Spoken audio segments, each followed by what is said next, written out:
Assalamu alaikum. Shall we start our class?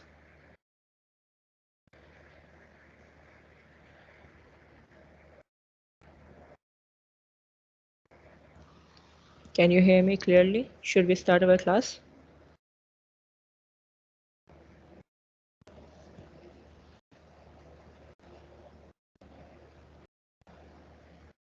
Yes ma'am. ठीक है। कल हम जो डिस्कस करते हैं न्यूमेरिकल, हम आज उसी को ही फर्दर कंटिन्यू करेंगे, क्योंकि वो टाइम वाली चीज़, जो टेम्परेचर वाली चीज़ में जो प्रॉब्लम आई थी, वो मैंने घर जाके उसको देखा, तो थोड़ी कॉम्प्लिकेटेड बात है। इफ़ यू थिंक कि आप कंफ्यूज हो जाएंगे, तो आप जो है उसको सिर्फ ज़ीरो के रेफरेंस पॉइंट से सुनिएगा, ठीक है। इफ़ यू थिंक कि आप अंडरस्टैंड कर सकते हैं थोड़ा कॉम्प्लिकेटेड हो, तो फिर आप उसको फर्दर सुन लीजिएगा, मेरी बात को ज़रा फोकस में, ठीक है। हम कह रहे थे कि हमारे पास जो टी आई है, हमने कहा था कि T I minus T infinity, यानी जो बॉल का इनिशियल टेम्परेचर था थर्मोकपल का, और जो हमारे पास सराउंडिंग का टेम्परेचर था या गैस का जो टेम्परेचर था, उनके डिफरेंस का 99% किस टाइम पे अचीव होगा, हमें ये मालूम करना था। तो हमने क्या किया था, हमने कहा था कि अगर हम ज़ीरो को रेफरेंस पॉइंट लें, यानी हमने टी आई को ज़ीरो डिग्री सेंटीग्रेड हमने अज्यूम किया, टी इन्फिनिटी को हमने अज्यूम किया लेट्स से 100%, क्योंकि ये मैक्सिमम है ना हमारे पास, तो टी टी हमारे पास क्या हो जाएगा 99%, क्योंकि हमारे पास उस इंस्टेंट पे हमारे पास 99 डिग्री सेंटीग्रेड आएगा, तो यानी वो हमारे पास इनिशियल डिफरेंस का 99% हो जाएगा। तो हमने इस तरीके से किया था। हमने जब 200 और 0 डिग्री हमने अज्यूम किया था टी आई की वैल्यू, और टी इन्फिनिटी की जब हमने 200 डिग्रीज अज्यूम की थी, तब हमारे पास जो 99% आ रहा था वो 198 डिग्रीज पे आ रहा था। तब भी हमारे पास इसी तरीके से पैटर्न बन रहा था। लेकिन जब हमने बात की थी 25 की और 165 की, तो हमारे पास आंसर में थोड़ा फ्लक्चुएशन आ रहा था, हमारे पास 0.01 वैल्यू नहीं आई थी, यानी हमारे पास 10 वो 1% जो आना था हमारे पास, वो 1% नहीं आता इनका रेशियो। जैसे ये 99% होना चाहिए, ये 100% होना चाहिए, तो इन दोनों का रेशियो क्या होना चाहिए 1%, वो नहीं आ रहा था, ठीक है। वो इसलिए नहीं आ रहा था, अब ये थोड़ी कॉम्प्लिकेटेड बात है, इसको ज़रा ध्यान से सुनना, ठीक है। इनिशियली ये ग्राफ को देखो, मैंने इसके अंदर काफ़ी सारे जो है अपने अज्यूमिंग पॉइंट्स को वो किया है, अपनी तरफ से मैंने पॉइंट्स अज्यूम किए, ठीक है, टेम्परेचर्स के, ठीक है। हमारे पास लेट्स से वो कह रहे हैं कि सराउंडिंग का टेम्परेचर 100 डिग्रीज है, ठीक है, और हमारे पास तो इनिशियल बॉल का टेम्परेचर, जो इनिशियल थर्मोकपल है, उसका टेम्परेचर 0 डिग्रीज है। तो इनका डिफरेंस क्या हुआ, 0 और 100 का, 100 डिग्रीज हुआ। तो 100 डिग्रीज का हमारे पास 99% क्या हुआ, 99 डिग्रीज। तो हमारे पास टी टी क्या हो गया, हमारे पास 99 डिग्रीज। जब हमने ये वैल्यूज रखी, तो हमारे पास एग्जैक्टली जो हमने कहा था 1% हमारे पास आंसर आता है, यानी 0.01 वैल्यू आ रही थी। इन दोनों का रेशियो हमारे पास आ रहा था 1%। अगर हम सेम यही चीज़ दोबारा से रिपीट करें, लेट्स से हमारे पास जो थर्मोकपल है उसका इनिशियल टेम्परेचर 0 डिग्रीज है, और फाइनल जो हमारे पास सराउंडिंग का टेम्परेचर है या गैस का टेम्परेचर है 200 डिग्रीज है। तो इन दोनों का डिफरेंस क्या हो गया हमारे पास 200 डिग्रीज, ठीक है। अब 200 डिग्रीज का हमारे पास 99% क्या हो गया 198 डिग्रीज, ठीक है। तो हमारे पास कितना टाइम लगेगा थर्मोकपल को 198 डिग्रीज रीच करने में, ये हमारे पास क्या हो गया था 0.1% हमारे पास रिमेनिंग वैल्यू आ गई, सॉरी 1% रिमेनिंग वैल्यू आ गई थी, 0.01 इन दोनों का रेशियो आ गया था। लेकिन जब हम यही चीज़ 25 के लिए कर रहे थे, तो हमारे पास सही एक्यूरेट आंसर नहीं आ रहा था, 0.01 वैल्यू नहीं आ रही थी।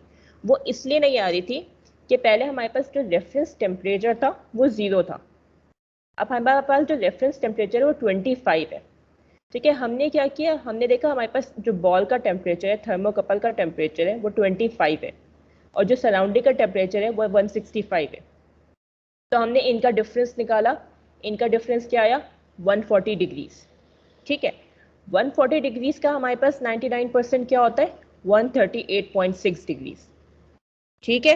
यही किया था हमने। जब हमने सारी वैल्यू सब्सिट्यूट की थी, तो हमारे पास आंसर क्या आ रहा था 0.87 समथिंग आ रहा था। एम आई करेक्ट, बताओ मुझे। यस मैं 0.811 करके कुछ मिला। ठीक है, अब द प्रॉब्लम इज कि हमारे पास पहले जो रेफरेंस टेम्परेचर था वो 0 था, अब हमारे पास जो रेफरेंस टेम्परेचर वो 0 नहीं है और 25 है। तो डू यू थिंक कि जो 138.6 है, ये लाइन के हिसाब से देखो, 138.6 से ये 99% है इस दोनों का डिफरेंस का। डू यू थिंक, जो मैंने स्केल ड्रॉ किया है इस स्केल को गौर से देखो, क्या आपको लग रहा है कि ये 198 है, वो सॉरी 99 डिग्रीज है? No miss. नहीं है। क्यों? क्योंकि ये हमारे पास डिफरेंस का तो 99 डिग्रीज है, लेकिन इसने ये हमारे पास डिफरेंस का 190, यानी इसको 25 प्लस 138.6 डिग्रीज अचीव करना था ताकि इसका 99 डिग्रीज हो जाए। ठीक है, तो जब मैं अगर इसके अंदर अपना रेफरेंस पॉइंट ऐड करूँ, अगर मैं 99 के अंदर अपना रेफरेंस पॉइंट ऐड करूँ 0, वो 99 ही रहेगा। अगर मैं 138.6 के अंदर अपना रेफरेंस पॉइंट ऐड करूँ 25, तो मेरी वैल्यू हो जाएगी 163.6। तो ये क्या हो गया मेरे पास अब 99% हो गया 165 और 25 के दरमियान का। Am I correct? क्या आपको ये पॉइंट लग रहा था 99% है इस लाइन का, इस स्केल का? कहीं से नो भी नहीं। ठीक है, क्यों? क्योंकि मैंने अपना रेफरेंस टेम्परेचर ही ऐड नहीं किया। ये तो मुझे 0 से लेके 140 तक का बता रहे 99%। ठीक है, मैंने क्या किया था, इन दोनों का डिफरेंस लिया था 140, तो ये तो मुझे 140 का 99% बता रहा है ना। लेकिन मेरी जो वैल्यू स्टार्टिंग वैल्यू है वो 0 तो नहीं है जो मैं 140 का 99% ले लूंगी। मेरी स्टार्टिंग वैल्यू क्या है, 25 है, तो मैं 25 प्लस 140 का 99%, तो मेरी वैल्यू क्या हो जाएगी 163.6। तो ये क्या है मेरा 99% है मेरा 25 और 165 के डिफरेंस का। Am I correct? अगर मैं लेट्स से एक और टेम्परेचर लेती हूँ, मैंने कहा कि थर्मोकपल का टेम्परेचर 47 डिग्रीज है और मैं कह रही हूँ सराउंडिंग का टेम्परेचर 198 डिग्रीज है। ठीक है, तो इन दोनों का डिफरेंस कितना आएगा, आई थिंक 151 आएगा। ठीक है, तो 151 का मैंने कहा 99% कितना हो गया, 149.9। ठीक है, अब ये 149.9 मेरे पास 90% हो गया, 99% हो गया 151 का। ठीक है, तो ये 0 से 151 का 99% है, लेकिन मेरा रेफरेंस टेम्परेचर क्या है, 47 है। मेरा स्केल 0 से तो स्टार्ट ही नहीं हो रहा। इनिशियल टेम्परेचर जो मेरा थर्मोकपल का है वो 0 तो है ही नहीं, वो तो 47 है। तो ऑब्वियस सी बात है, मुझे इस 99% के अंदर अपना इनिशियल टेम्परेचर, जो ये गैप है ना, इस गैप को मुझे अकोमोडेट करना पड़ेगा इसमें। तो जैसे ही मैं 149.9 में 47 ऐड करूंगी, मेरे पास आ जाएगी 196.49। तो ये वाली वैल्यू जो है ये 99% शो कर रहा है हमारे पास, जो हमारे पास टेम्परेचर है। तो यानी हमारे पास थर्मोकपल कब 99% अचीव करेगा, इनके डिफरेंस का। तो ये वो वैल्यू शो करे डिफरेंस। आप क्या करोगे, सिंपली, या तो आप सबसे आसान तरीका है कि आप 0 अज्यूम कर लो, तो आपकी चीज़ें आसान हो जाएंगी। ठीक है, आपको इतनी कॉम्प्लिकेशन में पढ़ना नहीं पड़ेगा। लेट्स से अगर आप 0 अज्यूम नहीं करते हो, आपने कोई और टेम्परेचर अज्यूम किया, 25 अज्यूम किया, तो आप क्या करोगे, इनके डिफरेंस का 99% निकालोगे और अपने रेफरेंस पॉइंट को यानी 25 को ऐड कर दोगे इस 99% के साथ। तो आपके पास ये एक्चुअल वैल्यू दे देगा कि आपके पास कितना टेम्परेचर होगा उसका 99% पर। अभी जो 138.6 है, ये आपको कहीं से लगता है कि ये हमारे पास जो है अचीव कर रहा है 99% थर्मोकपल का टेम्परेचर? ये तो मेरे ख्याल में अराउंड 80% होगा या 75, आई थिंक 80% होगा ये वैल्यू। ठीक है, तो ये हमारे पास क्या कर रहा है, ये सिर्फ हमारे पास 140 डिग्रीज का बता रहा है 90% कितना है।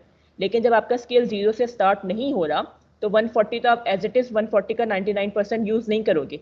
आप अपने स्केल को देखोगे, आपका स्केल कहाँ से स्टार्ट हो रहा है। आपका स्केल जो टेम्परेचर का स्टार्ट हो रहा है 25 से, तो आप इस वैल्यू के अंदर अपना स्केल ऐड करोगे। ठीक है, 99 में आप 0 ऐड करो, 99 रहेगा। ठीक है, 198 में आप 0 ऐड करो, 198 ही रहेगा। अब 138.6 के अंदर आप 25 ऐड करो, क्योंकि आपका रेफरेंस पॉइंट क्या हो गया, 25 हो गया, तो 163.6 आ गई वैल्यू। तो ये आपका क्या है, 99% ऑफ द दिस टेम्परेचर। ये जो टेम्परेचर रेंज है इसका 99% है ये 163.6।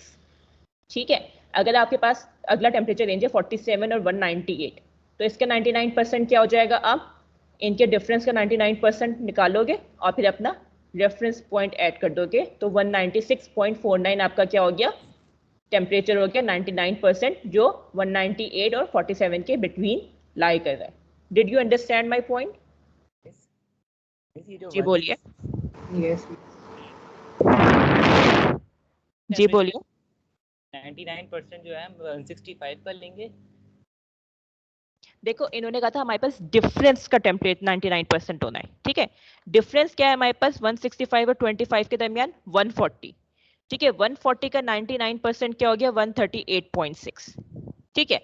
अगर हम 138.6 अज्यूम करते हैं अपना टेम्परेचर, तो ये तो जीरो से हमारे पास बताए ना 140 का 199%। हमारा स्केल तो जीरो से स्टार्ट ही नहीं हो रहा, हमारा स्केल तो 25 से स्टार्ट हो रहा है।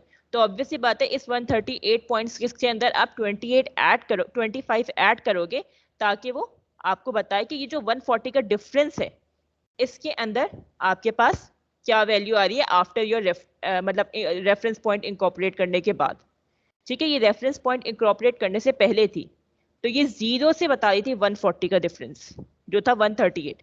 अब जैसे आप जीरो को ऊपर अपना स्केल अप करोगे, आपने अपना इनिशियल टेम्परेचर 25 रखा है, तो ये 138 की वैल्यू भी आपकी क्या होगी स्केल अप होगी, इसके अंदर भी 25 ऐड करोगे आप, ठीक है। तो वो क्या हो जाएगी 163.6।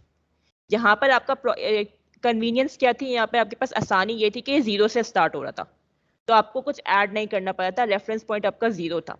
लेकिन यहाँ पे आपका रेफरेंस पॉइंट जीरो नहीं है, यहाँ पे आपका रेफरेंस पॉइंट 25 है, ठीक है। तो वैसे इन दोनों के डिफरेंस का जो हमारे पास 99% हुआ वो 138 हुआ, ठीक है। तो आप 138.6 ही रखोगे, लेकिन ऑब्वियसली बात है आप अपना रेफरेंस पॉइंट तो ऐड करोगे ना, क्योंकि आपका स्केल जीरो से स्टार्ट नहीं हो रहा, आपका स्केल 25 से स्टार्ट हो रहा है, तो इसके अंदर प्लस 25 की वैल्यू आएगी। इसी तरीके से इसके अंदर प्लस 47 की वैल्यू आएगी, क्योंकि आपने अपने इनिशियल पॉइंट को इंकॉर्पोरेट करना है। ये तो जीरो से बता रहा है हमारे पास, जीरो से 19 क्या कहते हैं 151 में जो हमारे पास 99% है वो 149 है, लेकिन आपका स्केल जीरो से स्टार्ट नहीं हो रहा, आपका स्केल 47 से स्टार्ट हो रहा है। समझ आई है मेरी बात? ये थोड़ा मतलब थोड़ा दिमाग लगाओगे तो समझ आ जाएगी, ये ग्राफ ड्रॉ करोगे तो समझ आ जाएगी वाली बात। समझ आई है या नहीं आई है? Do you want me to repeat? Yes miss, समझ गए। समझ गया मैम। सबसे कन्वीनियंट तरीका ये है, क्योंकि अपनी चीज़ों को सिंप्लीफाई करना चाहिए हमें, हमें फजूल में कॉम्प्लिकेशन में पढ़ना नहीं चाहिए, तो बेहतर ये कि हम रेफरेंस पॉइंट जीरो ही हमेशा कंसीडर। वैसे भी हम अज्यूम करते हैं, तो जब भी हम बेसिस लेते हैं तो हम 100 की लेते हैं बेसिस, क्योंकि 100 हमारे पास सबसे कन्वीनियंट है। या 1 की बेसिस लेते हैं हम, 1 अज्यूम करते हैं, 100 अज्यूम करते हैं, या 0 अज्यूम करते हैं रेफरेंस पॉइंट। जीरो से ये होता है हमारे पास, जब हम रेफरेंस पॉइंट जीरो रखते हैं तो आगे पीछे की जो कैलकुलेशन होती है वो सिंप्लीफाई हो जाती है। जब हम अपनी बेसिस 100 रखते हैं या 1 रखते हैं तो हमारे पास जो आंसर आता है वो यूनिट में आते हैं आंसर हमारे पास, ठीक है। हम कभी भी अपनी वैल्यू, जब आप अज्यूम कर रहे हो अपनी तरफ से मास अज्यूम कर रहे हो या अपनी तरफ से लेंथ अज्यूम कर रहे हो, तो आप कभी भी जो है मास या लेंथ को आप जो है ना 2 नहीं रखोगे, 3 नहीं रखोगे, आप कोशिश करते हो आप उसको 1 रखो, ताकि आपका पर केजी में आंसर आए, ठीक है। तो हमारे पास हमें अपनी चीज़ों को सिंप्लीफाई करना होता है, तो बेहतर ये है कि रेफरेंस पॉइंट आप जीरो रखो। लेकिन इफ़ इन केस अगर आपको वाली बात समझ आ गई है, क्योंकि आगे फ्यूचर में बहुत सारे ऐसे न्यूमेरिकल्स में भी आपको कभी रियल लाइफ में ऐसे हो, तो उसके अंदर आपको ये वाली बात पता होनी चाहिए कि रेफरेंस पॉइंट बहुत इंपॉर्टेंस रखता है, ठीक है। तो जब आप रेफरेंस पॉइंट जीरो होगा तब आपने कुछ नहीं करना, लेकिन जब आपका रेफरेंस पॉइंट जीरो नहीं है, उसके अलावा कोई और वैल्यू है, तो आप रेफरेंस पॉइंट को अपने इंक्लूड करोगे अपनी सारी कैलकुलेशन के अंदर। मिस जी बोलिए।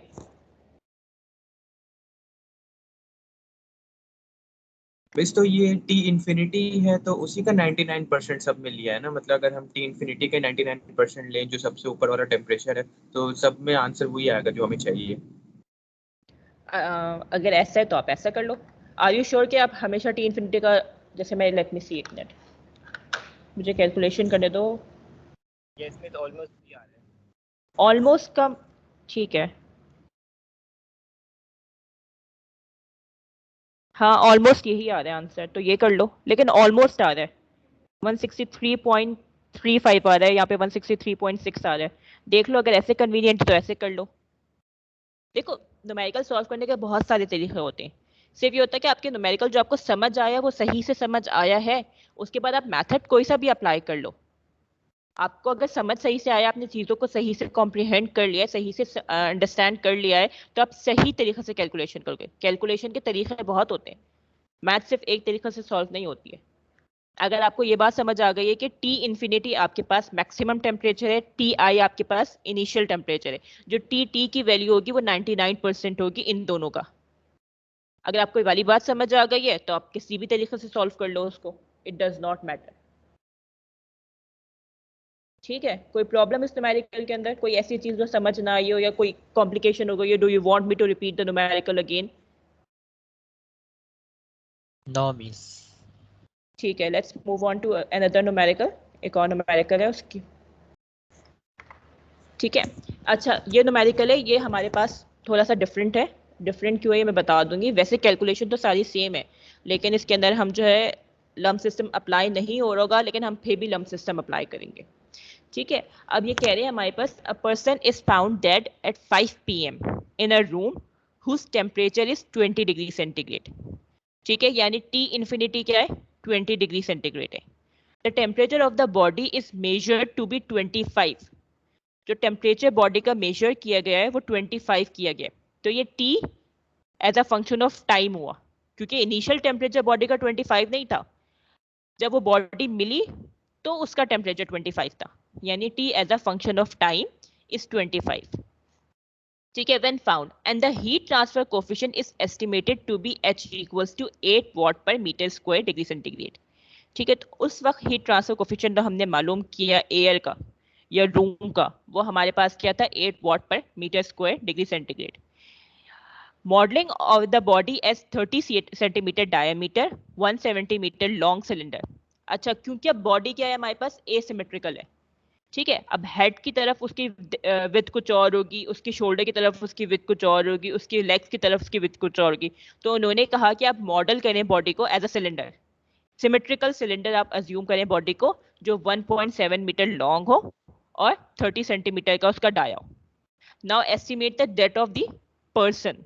आपने टाइम मेजर करना है कि उस जो पर्सन की डेथ हुई थी वो किस टाइम पर हुई थी। ठीक है, अगर बॉडी शाम 5 बजे मिली है तो। ठीक है, समझ आ गई आपको ये वाली बात? अब हम अपना डाटा लेते हैं। डाटा में हमारे पास क्या गिवन है? T as a function of time, यानी जब बॉडी मिली जिस टाइम पर, उस टाइम पे बॉडी का टेम्परेचर क्या था? 25 डिग्री सेंटीग्रेड। ठीक है, रूम का टेम्परेचर क्या था?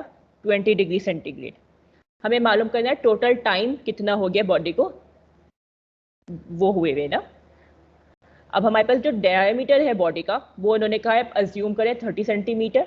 ठीक है, अब ये सेंटीमीटर है, इसको आपने मीटर में लेकर आना है। ठीक है, लेंथ उन्होंने कहा आप अज्यूम करें जो पर्सन की लेंथ है वो 1.7 मीटर अज्यूम करें। हीट ट्रांसफर कोफिशिएंट इन्होंने दिया है 8 वाट पर मीटर स्क्वायर। ठीक है, अब हमारे पास काफ़ी सारी चीज़ें हैं जो हमारे पास गिवन नहीं है। थर्मल कंडक्टिविटी नहीं गिवन है, हमारे पास डेंसिटी नहीं गिवन है, स्पेसिफिक हीट कैपेसिटी नहीं गिवन है। ठीक है, तो हम क्या करेंगे? रेफर करेंगे अपने टेबल अपेंडिक्स, क्योंकि ये सारी चीज़ें जो कांस्टेंट है ऑलमोस्ट, तो हम वहाँ से इजीली हम फाइंड आउट कर सकते हैं। लेकिन ये फाइंड आउट करने से पहले हमें कुछ अजम्पशंस बनानी पड़ेंगी, क्योंकि ऑब्वियसली बात है काफ़ी सारी चीज़ें हैं जिसके अंदर वो होती है। तो सबसे पहले अजम्पशन क्या होगी? हमारे जो थर्मल प्रॉपर्टीज है बॉडी की और हीट ट्रांसफर कोफिशिएंट है वो कांस्टेंट है, यानी उसकी स्पेसिफिक हीट कैपेसिटी कांस्टेंट है, चेंज नहीं हो रही है अलोंग दी बॉडी।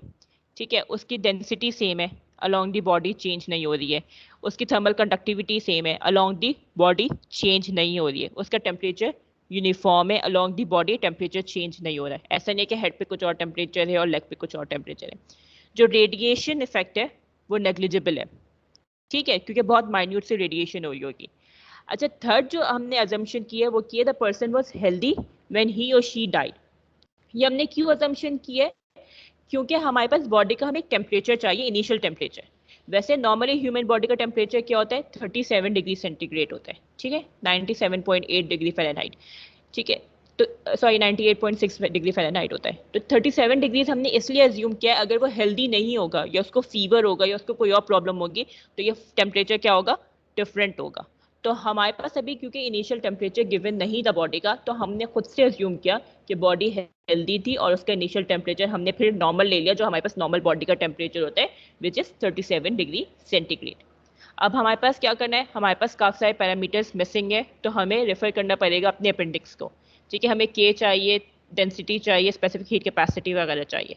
ठीक है, तो हम उसके लिए अपने हम एक और अजम्पशन करते हैं। हमने ये अज्यूम किया सिंस हमारी बॉडी है वो 72% वाटर होती है बाय मास। ठीक है, तो हमारी जो बॉडी की कैरेक्टरिस्टिक्स हैं वो समहाउ वाटर के कंपैरिजन में होंगी, वाटर की क्लोज होंगी। ठीक है, तो हमने क्या किया, हमने अपने एवरेज टेम्परेचर लिया और उस एवरेज टेम्परेचर पे जो वाटर की प्रॉपर्टीज है हमने उसको ही ले लिया, क्योंकि ह्यूमन बॉडी का क्योंकि आप ये न्यूमेरिकल सॉल्व करो। वैसे अगर हम ये रियल लाइफ में करते हैं, फॉरेंसिक्स वगैरह में करते हैं, तो उनके पास तो हमारी बॉडी की एक्चुअल सारी लिटरेचर मौजूद होता है कि हमारी बॉडी की थर्मल कंडक्टिविटी कितनी होती है हर टेम्परेचर पर। लेकिन सिंस आप बुक को रेफर करोगे अपनी, आपके अपने अपेंडिक्स में जाओगे, तो आपके अपेंडिक्स में ह्यूमन बॉडी का डाटा अवेलेबल नहीं है। तो आप क्या करोगे, अपनी चीज़ों को सिंप्लीफाई करने के लिए आपने क्या कहा, आपने वाटर की प्रॉपर्टीज़ को यूज़ कर लिया, क्योंकि हमारी बॉडी का जो मैक्सिमम फ्रैक्शन है वो वाटर है। ठीक है, ताकि आपकी कैलकुलेशन में एरर थोड़ा रिड्यूस हो जाए। सही है, मतलब एक्सेप्टेबल आपका आंसर आ जाए। ये एक्यूरेट आंसर नहीं होगा, बिल्कुल 100% करेक्ट आंसर नहीं होगा, लेकिन अप्रॉक्सीमेटली एक क्या कहते हैं करेक्ट आंसर होगा, अप्रॉक्सीमेटली। ठीक है, अब हमारे पास एवरेज टेम्परेचर पे हमने मालूम करना है, ऑब्वियस सी बात है। इनिशियल टेम्परेचर क्या हो जाएगा हमारे पास 37 डिग्रीज, फाइनल टेम्परेचर जिस टेम्परेचर पे बॉडी मिली थी वो क्या है हमारे पास 25 डिग्रीज। तो हमने एवरेज टेम्परेचर निकाला, तो एवरेज टेम्परेचर आया हमारे पास 31 डिग्रीज। ठीक है, 31 डिग्रीज पे हमारे पास हम मालूम करेंगे थर्मल कंडक्टिविटी क्या है, आप अपेंडिक्स में देखोगे। हम मालूम करेंगे आपकी डेंसिटी क्या है, अपेंडिक्स में देखोगे। हम मालूम करेंगे स्पेसिफिक हीट कैपेसिटी क्या है, अपेंडिक्स में देखोगे। ठीक है, तो अपेंडिक्स से देख के हमने सारी वैल्यूज मालूम कर ली। थर्मल कंडक्टिविटी जो नॉर्मली वाटर की होती है वो 0.5 समथिंग होती है, at this temperature it is 0.61 what पर मीटर डिग्री सेंटीग्रेड। और हमारे पास जो वाटर की डेंसिटी होती है इसका टेम्परेचर पे कोई फर्क नहीं होता है सच। तो ये क्या है 9996 kg per metre cube. Specific heat capacity हमने वाटर की देखी जो हमारे पास 31 डिग्रीज पर है, वो है 4178 जूल पर केजी डिग्री सेंटीग्रेड। ठीक है, इसके अंदर कोई प्रॉब्लम अब तक कोई ऐसी चीज जो समझ ना आई हो? Do you want me to repeat anything?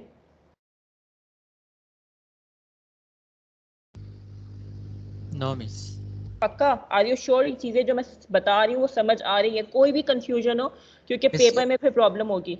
Appendix की जो चीज़ें हैं मिस, ये अपेंडिक्स से हमें मिलेंगी डायरेक्ट या फिर हमें खुद निकालनी होंगी अपेंडिक्स से?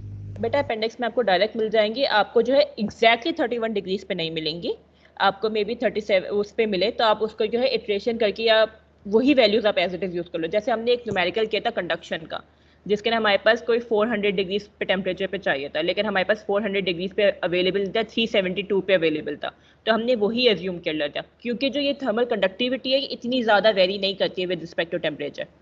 अब ऐसा नहीं है कि वाटर जो हमारे पास 20 डिग्रीज पर है वही थर्मल कंडक्टिविटी हमारे पास 200 डिग्रीज पे भी हो, वाटर की स्टीम की भी वही हो, उस वक्त फर्क आ जाएगा, लेकिन थोड़ा थोड़ा फर्क है, जैसे 20 और 40 में इतना फर्क नहीं होगा थर्मल कंडक्टिविटी में।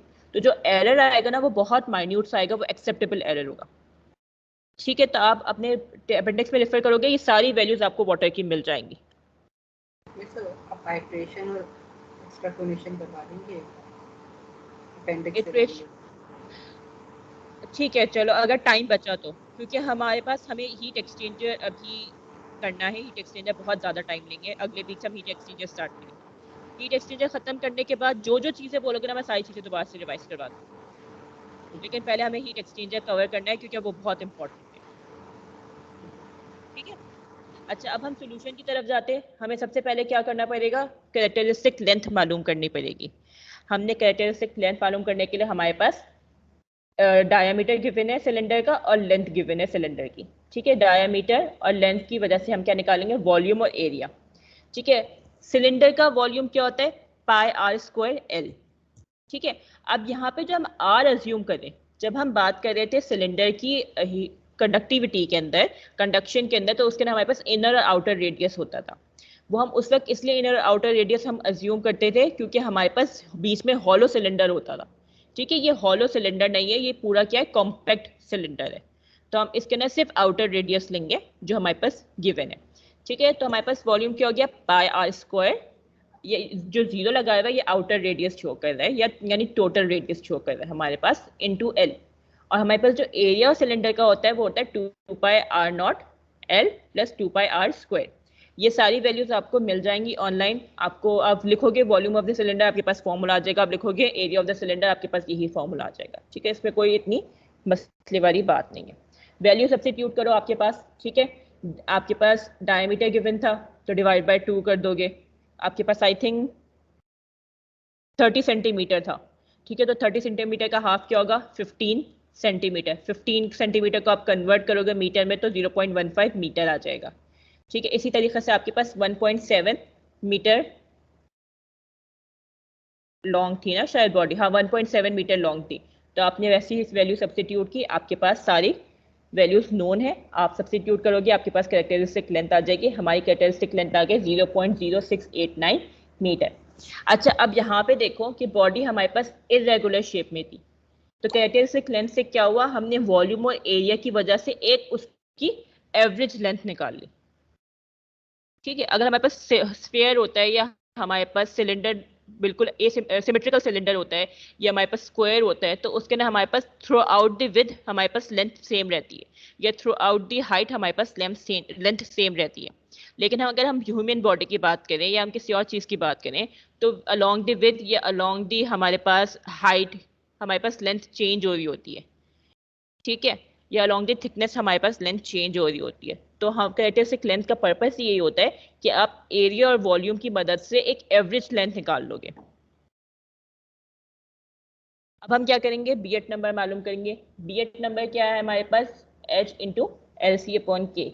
एच हमारे पास नोन है, एल सी हमने मालूम कर लिया, के हमने अपेंडिक्स से देख लिया। हम वैल्यू सब्स्टिट्यूट करेंगे and then we will get our Biot number. Biot number हमारे पास आया 0.89।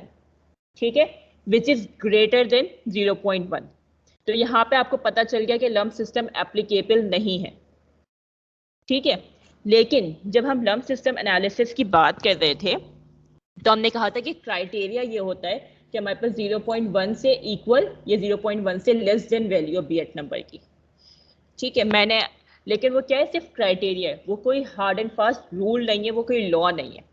अब हमारे पास हमें टाइम मालूम करना है, तो टाइम मालूम करने के लिए हमारे पास और कोई चीज़ गिवन नहीं है। हमारे पास हीट ट्रांसफर, हमारे पास एनर्जी गिवन नहीं है। अगर हमारे पास एनर्जी गिवन होती तो हम हीट ट्रांसफर रेट मालूम करते और उसके बाद एनर्जी से हम मालूम कर लेते कितना टाइम रिक्वायर्ड है। लेकिन जब हमारे पास एनर्जी मालूम नहीं है, एनर्जी कंटेंट मालूम नहीं है हमारे पास बॉडी का, तो हमारे पास कोई और ऑप्शन नहीं है बीएट नंबर यूज करने के लिए। अब हमने देखा है जो बीएट नंबर है वो इतना ज्यादा डिफरेंस नहीं है। ऐसा नहीं कि बीएट नंबर 7 हो, बीएट नंबर 10 हो, बीएट नंबर 1000 हो, क्योंकि बीएट नंबर की वैल्यू इतनी भी चली जाती है रेंज में। तो ये थोड़ी हद तक जो है करीब ही है 0.1 से। तो अगर हम यूज करेंगे लम्प सिस्टम तो हमारे पास जो आंसर आएगा उसके अंदर एरर होगा। ऐसा नहीं कि वो 100% करेक्ट आंसर होगा, लेकिन वो हमें एक अप्रोक्सीमेट टाइम बता देगा। हम इसीलिए कहते हैं ना, जब भी हमें फोरेंसिक से रिपोर्ट आती है, हम फोरेंसिक वाले ये कहते हैं कि 2 से 3 घंटे हुए इसकी डेथ को, या 5 से 6 आवर्स हुए हैं। वो एक एग्जैक्ट टाइम नहीं बताते कि इसकी 3:20 पर डेथ हुई है। वो एक हमें टाइम रेंज देते हैं, क्योंकि इन सब चीज़ों में एरर के चांसेस होते हैं। तो अगर हम लम्प सिस्टम यूज कर लें इस सिनेरियो के अंदर, तो हमें एक अप्रोक्सीमेट आंसर दे देगा, क्योंकि बीएट नंबर ज्यादा है लेकिन इतना ज्यादा नहीं है कि हम बिल्कुल ही यूज ना कर सके। अगर बीएट नंबर 7 होता या बीएट नंबर 10 होता तो फिर आप सोचोगे कि आपको यूज करना चाहिए या नहीं करना चाहिए, फिर आप कोई और तरीका यूज करोगे। लेकिन जो बीएट नंबर आया है कुछ हद तक करीब है, तो आप क्या करोगे? यूज कर लोगे। लेकिन आपको ये होना चाहिए कि एरर है इसके अंदर, ये बिल्कुल एक्यूरेट वैल्यू नहीं है। तो जब आप आंसर लिखोगे तो आप उसके अंदर इक्वल नहीं लगाओगे बल्कि अप्रोक्सीमेट लगाओगे। ये वाली बात समझ आई मेरी? Yes miss. ठीक है, अब हम क्या करेंगे? वैल्यू बी की मालूम करेंगे। बी की वैल्यू क्या है? Heat transfer coefficient into surface area divide by density, volume and specific heat capacity. Value substitute करो, you will get your answer. B की वैल्यू आ गई मेरे पास 2.79 एक्सपोनेंट -5 सेकेंड इनवर्स। ठीक है, यूनिट्स का ख्याल रखना लाजमी, सारे यूनिट एक ही उसमें होने चाहिए। ठीक है, हम क्या करेंगे? लम्प सिस्टम यूज करेंगे। लम्प सिस्टम के अंदर अपनी वैल्यू सब्स्टिट्यूट करेंगे। टी क्या है हमारे पास? 25, टी इन्फिनिटी है हमारे पास 20, टी आई हमारे पास है 37, बी हमने मालूम कर लिया है, हम इजीली अपनी टाइम मालूम कर सकते हैं। वैल्यू सब्स्टिट्यूट की मैंने, टाइम आ गया मेरे पास 43,860 सेकेंड। इसको मैंने आर में चेंज किया तो 12.2 आवर्स आया। अच्छा, ये जो वैल्यू है ना, ये हमारे पास अप्रोक्सीमेट होगी, ठीक है।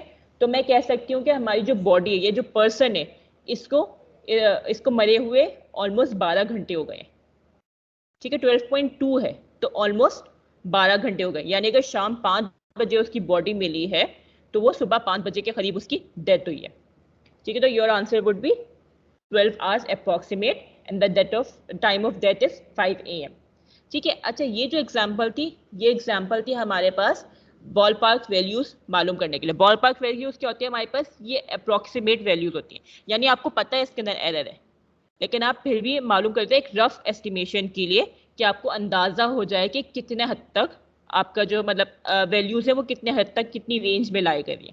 अब आपको पता है आपकी जो वैल्यू है, अगर आप एग्जैक्ट कैलकुलेशन करोगे तब भी आपका आंसर 12 से 13 घंटे आएगा, या 11:30 से 12:30 घंटे आएगा।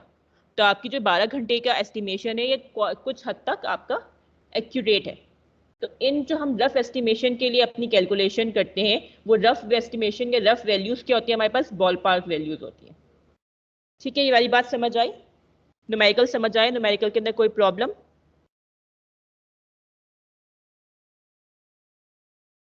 No ma'am.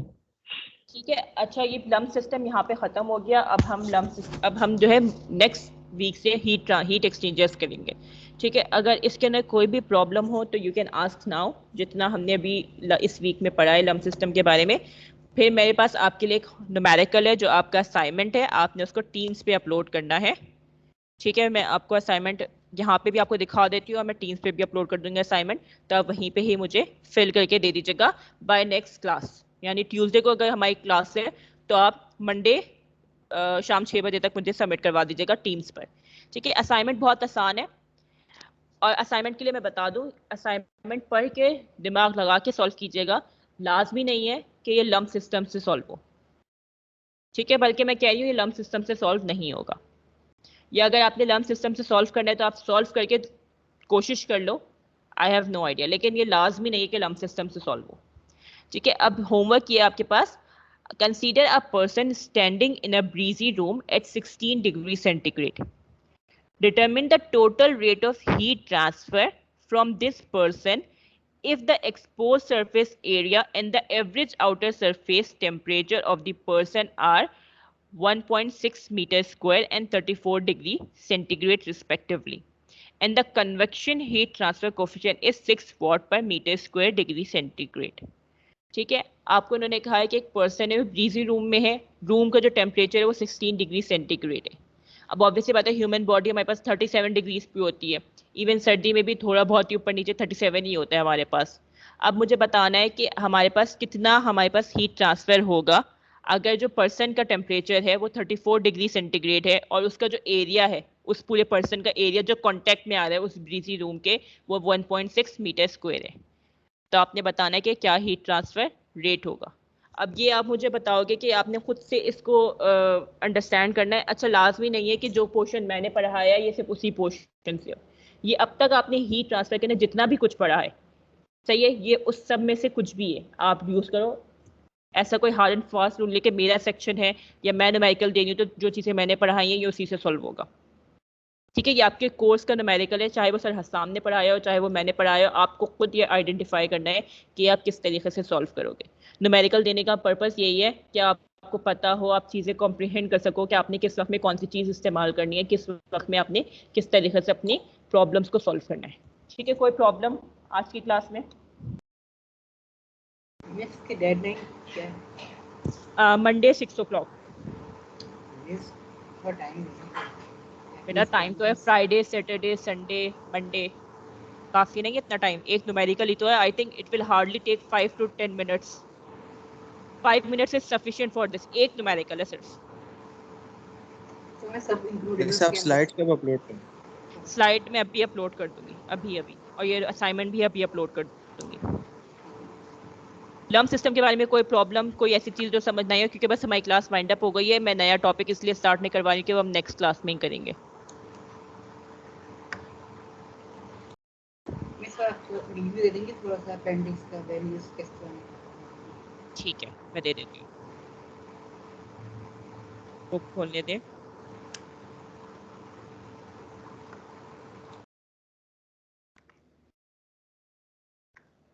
मिस आपने लास्ट क्लास में बुक के बारे में बताया था कि वो राजपूत में नहीं है, तो आपने बताया था कौन सी बुक में है, वो वापस रिपीट कर दें। सिंजल एंड गजार है मेरे पास, है, मैं अपलोड कर दूंगी वो भी, आप उसको रेफर कर लीजिएगा। मैं अभी अपलोड कर देती हूँ बुक भी।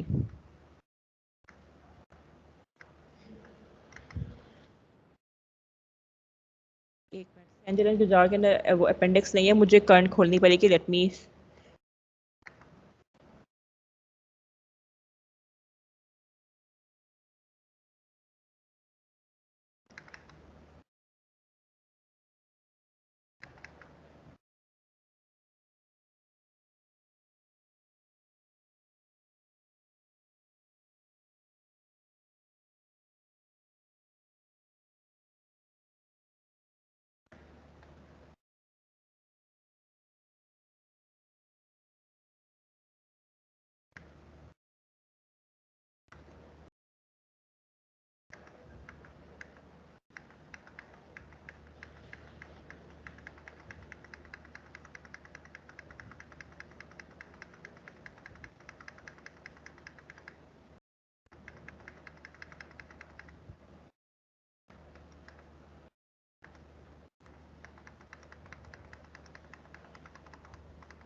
मैम एक क्वेश्चन है मैम।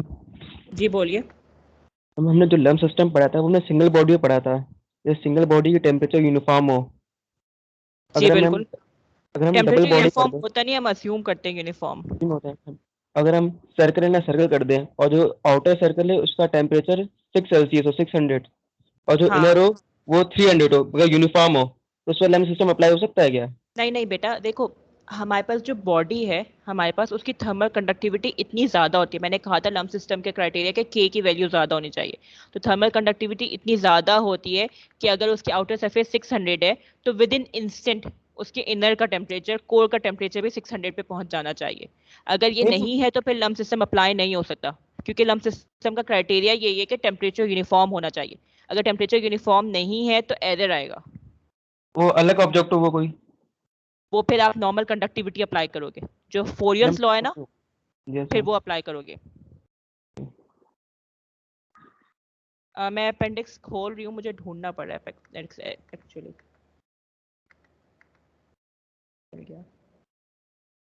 मिस ऑनलाइन मिल जाएगा। नहीं नहीं, ये बुक में है, मुझे पेज नंबर ढूंढ रही थी।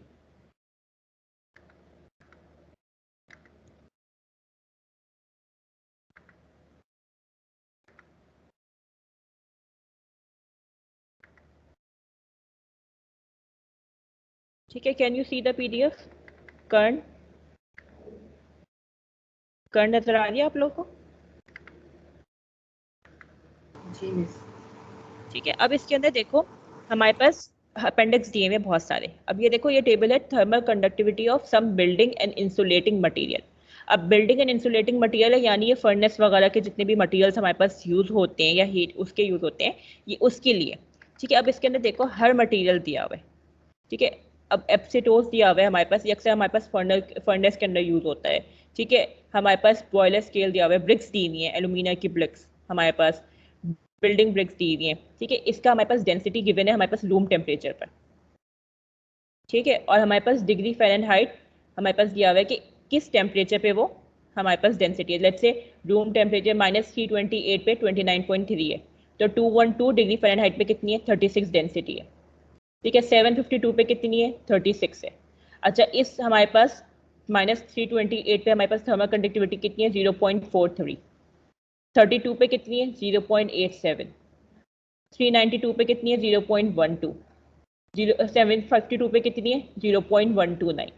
ठीक है, अब आपके पास लेट्स से 392 डिग्री फ़ारेनहाइट पे गिवन है, 752 पे गिवन है, आपको मालूम करनी है 500 पर। ठीक है, तो आप देखोगे किसके नियर है 500 की वैल्यू, 392 के नियर है या 752 के। ठीक है, 392 के 100 नियर है, तो मैं क्या करूँगी 0.12 थर्मल कंडक्टिविटी ले लूँगी। अब आप देखो इन दोनों थर्मल कंडक्टिविटी के दरमियान डिफरेंस भी इतना ज़्यादा नहीं है, एक 0.12 है, एक 0.129 है। ठीक है, तो अगर आप ये डालोगे इनमें से ये वाली 0.12 वाली वैल्यू डालोगे तो इतना ज़्यादा एरर नहीं आएगा। ठीक है, अब आप देखो 212 पे भी 36 डिग्री इसका वो है डेंसिटी है, 752 पे भी इसकी डेंसिटी 36 है। ठीक है, 392 पे भी इसकी डेंसिटी 36 है। ठीक है, तो आप ऐसे ही करते हो, थोड़ा बहुत एरर का मार्जिन रहता है आपके पास। मैंने ये वाली बात कही थी कि आप जब भी एक्सपेरिमेंट वगैरह करते हो तो 5% विद इन 5% आपके पास वैल्यूज में ये डिफरेंस आ रहा है तो वो एक्सेप्टेबल है। अगर 5% से ज़्यादा वैल्यूज में डिफरेंस आ रहा है रिसर्च में या आपके सोल्यूशन में, तो फिर उसके अंदर एरर ज़्यादा है, फिर आप कोई दूसरा मेथड लोगे। तो ये जो इतना सा डिफरेंस होता है पॉइंट्स का, ये आपको 5% तक 5% से अंदर ही वैल्यू इनकी आएंगी विद इन 5%। ठीक है, कोई प्रॉब्लम इसके अंदर? ठीक है, अब ये हमारे पास बिल्डिंग ब्लॉक थे। अब हमारे पास जो है नीचे आपके पास गैसेस की भी गिवन है थर्मल कंडक्टिविटी, हम वो भी देख लेते हैं। ये हमारे पास लिक्विड की थर्मल कंडक्टिविटी गिवन है। ठीक है, जितनी भी हमारे पास लिक्विड अब वो है, ठीक है, ऑलिव ऑयल की, मर्क्यूरी की आपके पास। ठीक है, ये हमारे पास ब्राइन सोल्यूशन होता है हमारे पास। अगर 30% ब्राइन सोल्यूशन है तो उसकी थर्मल कंडक्टिविटी, उसकी हमारे पास डेंसिटी और उसकी थर्मल कंडक्टिविटी, सॉरी उसका टेम्परेचर और उसकी थर्मल कंडक्टिविटी गिवन है। अगर हमारे पास 15% ब्राइन सोल्यूशन है तो उसकी हमारे पास टेम्परेचर और उसकी थर्मल कंडक्टिविटी गिवन है। ठीक है, इसी तरीके से हमारे पास यहाँ पे गैसेस एंड वेपर्स भी हैं, इनकी भी। अब देखो यहाँ पे एयर है तो एयर का टेम्परेचर दिया हुआ है हमारे पास, ये 32 हमारे पास रूम टेम्परेचर हो गया। ये हमारे पास हर टेम्परेचर पे उसकी थर्मल कंडक्टिविटी गिवन है। अब देखो आप एयर की थर्मल कंडक्टिविटी 392 पे क्या 0.26 226, 572 पे कितनी है 0.265। तो जो डिफरेंस आ रहा है वो डिफरेंस इतना नेग्लिजिबल होता है कि अगर आप यूज़ कर लो बिटवीन वैल्यूज या अपनी तरफ से अप्रॉक्सीमेट कर लो तो भी हमारे पास आंसर ऑलमोस्ट सेम ही आएगा।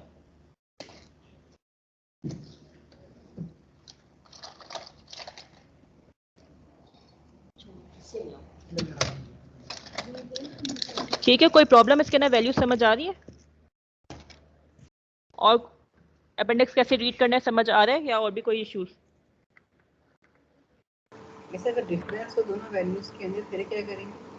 अगर बहुत ज़्यादा डिफरेंस है तो फिर आप एवरेज ले लोगे उनका। एक्सट्रापोलेशन और इंट्रापोलेशन किस तरह करते हैं? टू बी वेरी ऑनेस्ट मुझे नहीं आता इतना अच्छा। ठीक है, इटरेशन मुझे फिर भी आती है लेकिन एक्सट्रापोलेशन इंटरपोलेशन मुझे नहीं आती है। I am sorry, I can not answer that, आप ये खुद से देख लेना।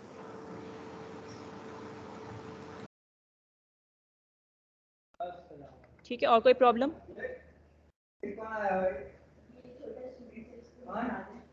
बेटा एडमिशन हो गया क्या? दाखिला करा दिया तुमने?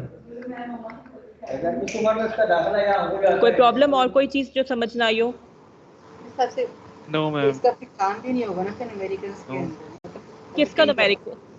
किसका? ग्राफ के अंदर जैसे वैल्यूज बहुत ज़्यादा डिफरेंस है तो हम एवरेज लेने दोनों का, अगर नहीं है तो फिर किसी को भी एज्यूम कर लें। हाँ, इतना डिफरेंस नहीं आएगा, बहुत नेग्लिजिबल एरर आएगा, मैंने आपको यही बता रही हूँ। अगर कुछ समझ ना आए तो सबसे आसान तरीका ये कि एवरेज ले।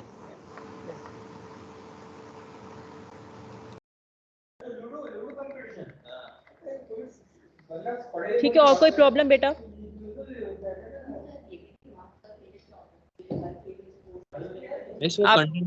बॉइलिंग पढ़ेंगे? क्या पढ़ेंगे? Condensation boiling. I think condensers and boilers आपके कोर्स में नहीं है, आपके कोर्स में हीट एक्सचेंजर्स हैं और इवेपोरेटर्स हैं। कंडेंसर और बॉयलर्स है नहीं आपके कोर्स में। हीट एक्सचेंजर्स पढ़ेंगे और काफ़ी डिटेल में पढ़ेंगे, उनकी डिज़ाइनिंग वगैरह भी करेंगे। नेक्स्ट वीक से इंशाल्लाह ट्यूसडे से हम हीट एक्सचेंजर्स ही स्टार्ट करेंगे। कोई और प्रॉब्लम किसी को? वरना दैट्स ऑल फॉर टुडे। कोई भी क्वेश्चन हो? No problem. मैम आप आंसर बता सकते हैं न्यूमेरिकल का? किस न्यूमेरिकल का? तो आपने दिया मैं असाइनमेंट, उसका आंसर जब आप लोग सॉल्व करके अपलोड कर दोगे ना फिर मैं आंसर बता दूंगी उस दिन। मैम पता नहीं चलेगा ना मैम सही किया गलत किया है किसी और दूसरे तरीके से। और देखो मार्क्स के बारे में परेशान नहीं हो, गलत किया हो सही किया हो, इट डज नॉट मैटर, आपने अटेम्प्ट किया और किस तरीके से अटेम्प्ट किया दैट मैटर्स। ठीक है, आपने गलत किया आपने सही किया, अगर आपने अटेम्प्ट करने की कोशिश की है जेन्युइनली तो you will get full marks. The answer does not matter, the method matters. कोई और प्रॉब्लम? टीचर एक चीज क्लियर कर दें। जी बोलिए। टीचर ये वाली सारी चीजें समझ में आ रही हैं। टीचर अभी मैंने पेपर वर्क करा ना, थोड़ा सा उसका टेम्परेचर डिफरेंस वाले क्वेश्चन कर दो। टीचर आपको अपने क्वेश्चन नंबर 1 में जो आपने न्यूमेरिकल दिया था हमें, आपने जिसमें बताया था कि हमारा टी की वैल्यू हमारी टी इनिशियल और टी सराउंडिंग के डिफरेंस के बराबर है। तो टीचर आपको ये वाली स्टेटमेंट तो फिर चेंज करनी पड़ेगी ना, अगर आप हमें ये वाली अप्रोच के साथ प्रोसीड करने का बोल रहे हैं तो। नहीं, मैं वो वाली स्टेटमेंट बिल्कुल ठीक है। मैंने कहा कि टी आई और टी इन्फिनिटी यानी हमारे जो इनिशियल टेम्परेचर और सराउंडिंग का टेम्परेचर है उसके डिफरेंस के 99% है। वो वाली बात तो बिल्कुल ठीक है, ये तो इसमें भी इम्प्लीमेंट हो रही है। देखो डिफरेंस में दोबारा से स्लाइड शेयर कर देती हूँ, दैट वुड बी कन्वीनियंट।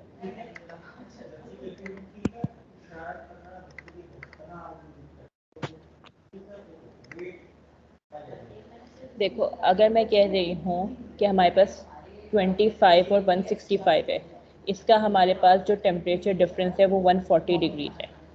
ठीक है, 140 का हमारे पास 99% क्या होता है 138.6। ठीक है, 99% इन दोनों का 138.6 ही हुआ, तो टेम्परेचर कब रीड करेगा हमारे पास इसका 99%? ये वाली बात हुई थी ना इन दोनों के इनिशियल डिफरेंस। तो अब टेम्परेचर 138.6 थोड़ी रीड करेगा, वो तो इन दोनों के डिफरेंस का 99% है ना। इन दोनों के डिफरेंस का 99% क्या होगा 163.6। टीचर इन दोनों का डिफरेंस तो हमारे पास 140 आएगा, 140 का 99% होगा 138.6। 140 का 99% की बात नहीं होती, इन दोनों के डिफरेंस का 99%। ठीक है, अब इनिशियल स्टार्टिंग पॉइंट क्या है 25 है। जी ठीक है, और हमारे पास फाइनल पॉइंट क्या है 165। तो 25 और 165 का 99% क्या होगा 140 का जो हमारे पास 99% प्लस द रेफरेंस पॉइंट ये 20। अगर मैं सिर्फ डायरेक्टली 140 का हमारे पास जो इसका डिफरेंस 140 आया है, ठीक है, इसका डिफरेंस 140 है, इस डिफरेंस का हमारे पास 99% क्या है 138.6 है। ये 138.6 आपको लग रहा है 99% है इन दोनों के डिफरेंस का? आप इस स्केल को देखो, इस लाइन को देखो, तो आपको 138.6 लग रहा है 99% है 25 और 165 का?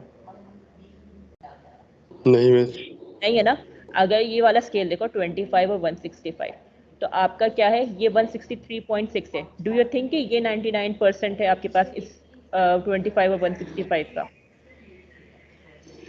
जी हाँ, अब देखो ये वाली बात अग्री कर लेना। अब देखो हम जब इसका डिफरेंस निकाल रहे 140 और उसका 99% निकाल रहे हैं, तो एक तरीके से वो 0 और 140 का 99% हुआ ना, यानी स्टार्टिंग पॉइंट क्या हो गया आपका 0 हो गया और फाइनल पॉइंट क्या हो गया आपका 140 हो गया, है ना। 140 आपके पास 100% है, अगर डिफरेंस 100% क्या डिफरेंस है आपके पास 140 का, तो 99% डिफरेंस क्या हो गया 138.6। तो इस 99% डिफरेंस जो आपके पास आया इसको आप इनिशियल पॉइंट के अंदर ऐड करोगे ना, वरना तो वो 0 से आपको वैल्यू बताएगा, लेकिन आपका भी पॉइंट तो 0 नहीं है इनिशियल। अभी आपका इनिशियल पॉइंट क्या है 25 है। जी सही 25 और 165 के दरमियान का डिफरेंस 140 है, और उस 140 डिफरेंस की 99% वैल्यू क्या हो गई 138.6। तो अब इस 25 से 138.6 डिग्रीज ऊपर जाओगे, तो इस 25 से 135 डिग्रीज ऊपर जाओ, 138.6 डिग्रीज ऊपर जाओ, तो क्या वैल्यू आ रही है 133.6। अच्छा, अब ये 47 आपके पास इनिशियल टेम्परेचर है और 198 आपके पास फाइनल टेम्परेचर है। इन दोनों का डिफरेंस क्या आ रहा है 151। ठीक है, 151 का आपके पास 99% क्या होगा मुझे बताओ।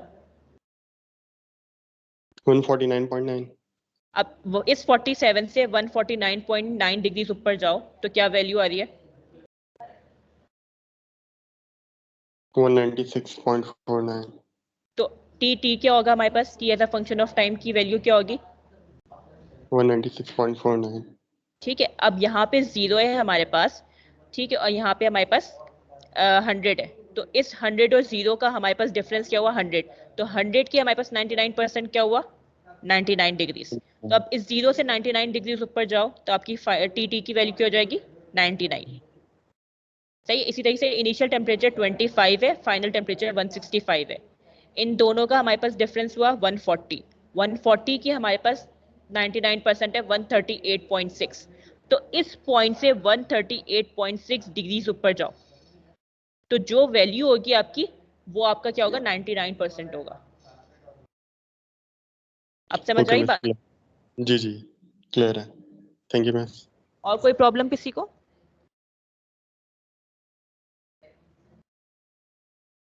ठीक है, दैट्स ऑल फॉर टुडे। फिर मैंने अटेंडेंस ले लिया, यू मे लीव।